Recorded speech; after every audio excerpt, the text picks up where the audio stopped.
അദ്വൈത് നായർ കഥ സംവിധാനം ചെയ്ത് പുറത്തു വന്നിരിക്കുന്ന ചത്താ പച്ച മൂവി കണ്ടിട്ട് വരികയാണ്.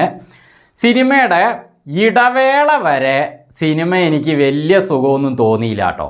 കാരണം എന്താണെന്ന് വെച്ചാൽ അതിൽ ഫുൾ ആക്ഷൻ മൂവിയാണ്, ഗുസ്തി മൂവിയാണ്. പക്ഷേ ഇടവേള വരെ ഒരു കോപ്രാട്ടിത്തര ആക്ഷനുകളാണ് ഇവർ എല്ലാവരും കൂടി കാണിച്ചു കൂട്ടിക്കൊണ്ടിരിക്കുന്നത്. അപ്പോൾ ഇവർ കാണിച്ചു കൂട്ടാൻ വേണ്ടിയിട്ടുള്ള ആക്ഷനായിട്ട് കാണുമ്പോൾ നമുക്കൊരു ഫീല് കിട്ടുന്നില്ല. ഇടവേള വരെയും ഇവർ നല്ല കാര്യമായിട്ട് ആക്ഷനിൽ ഇറങ്ങുന്നുണ്ട് കേട്ടോ. അതിലൊരു തടിച്ച് പൊണ്ണ തടിയായിട്ടുള്ള ഒരാളൊക്കെ ഉണ്ട്, പുള്ളിയുടെ പേരറിയില്ല. പുള്ളി കാണിക്കുന്ന ആ ഒച്ചയും അലറലും അതേപോലെ നമ്മുടെ അർജുൻ അശോകൻ്റെ അലറലും എല്ലാം തന്നെ ഓക്കെ. ഈശാൻ ഷൗക്കത്ത് ഇവരൊക്കെ വല്ലാതെ അലറിക്കൊണ്ടൊക്കെ ആക്ഷൻ ചെയ്യുന്നുണ്ടെങ്കിലും അതൊരു കാണിച്ചു കൂട്ടൽ ആയിട്ടുള്ള ഒരു കഥയാണിത്.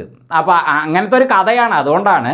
പക്ഷെ അതുകൊണ്ട് തന്നെ ഇടവേള വരെ എനിക്ക് വലിയ സുഖമൊന്നും തോന്നിയില്ല. അതങ്ങനെ ഒരു 8-10 അങ്ങനെ അങ്ങോട്ട് പോവുകയാണ്. പക്ഷേ ഇടവേള കഴിഞ്ഞിട്ട് ഇതിലൊരു കഥാപാത്രം എൻട്രി ആവുന്നുണ്ട്.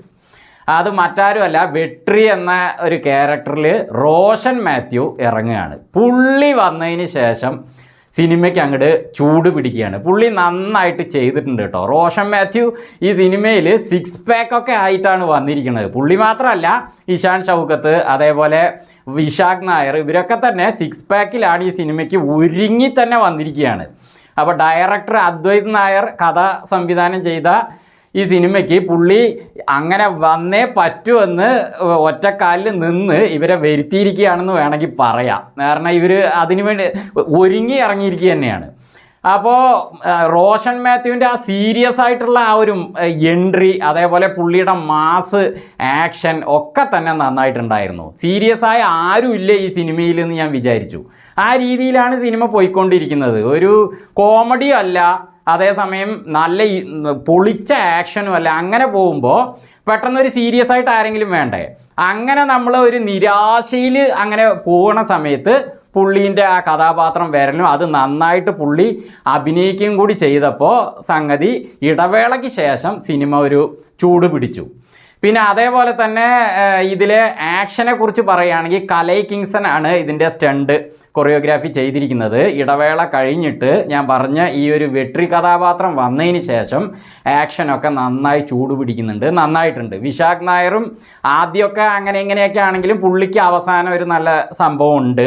പിന്നെ നമ്മുടെ അർജുൻ അശോകൻ്റെ കാര്യം പറയുകയാണെങ്കിൽ പുള്ളിയുടെ ഒരു കഥാപാത്രം, പുള്ളിയാണ് ഇതിലൊരു ഹീറോ ആയിട്ട് നിൽക്കുന്നതെങ്കിലും ഇടവേള വരെയും അത് കഴിഞ്ഞിട്ടും പുള്ളിയുടെ കഥാപാത്രം അങ്ങനെ ഒരു തണുത്ത മട്ടിലും അല്ല. പുള്ളി കാര്യമായിട്ട് ആക്ഷനിൽ ഇറങ്ങുന്നുണ്ടെങ്കിലും ഒരു വലിയ ഫീല് തരുന്നില്ലായിരുന്നു. പക്ഷെ അവസാനമായപ്പോൾ പുള്ളിക്ക് നല്ല സംഭവങ്ങളുണ്ട്. പിന്നെ അടുത്തതായിട്ട് ഇതിലെ കാമിയോ റോള് അതാരാന്ന് എല്ലാവരും അറിഞ്ഞു കഴിഞ്ഞു. പിന്നെ ഞാൻ പറയാതെ സസ്പെൻസായി വെച്ചിട്ട് കാര്യമൊന്നുമില്ല. മമ്മൂക്ക തന്നെ. പുള്ളി വരുന്ന ആ വരവ് നല്ല മാസ് വരവ് തന്നെ കേട്ടോ.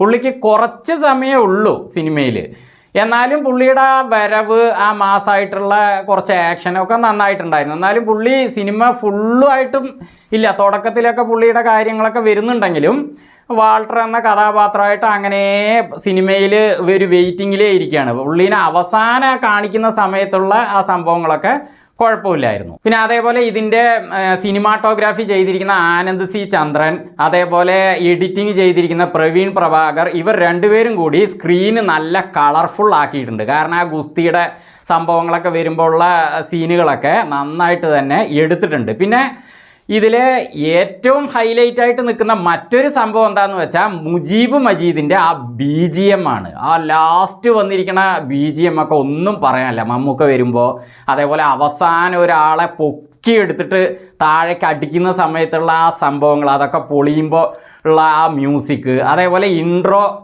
സോങ്ങിന് കൊടുത്തിരിക്കുന്ന മ്യൂസിക് ഒക്കെ. മുജീബ് മജീദിൻ്റെ കാര്യം പറയേണ്ടതില്ലല്ലോ. പുള്ളി മ്യൂസിക്കിൽ ഇറങ്ങിയിട്ടുണ്ടെങ്കിൽ ആ സിനിമ കിടിലൻ തന്നെ ആയിരിക്കും.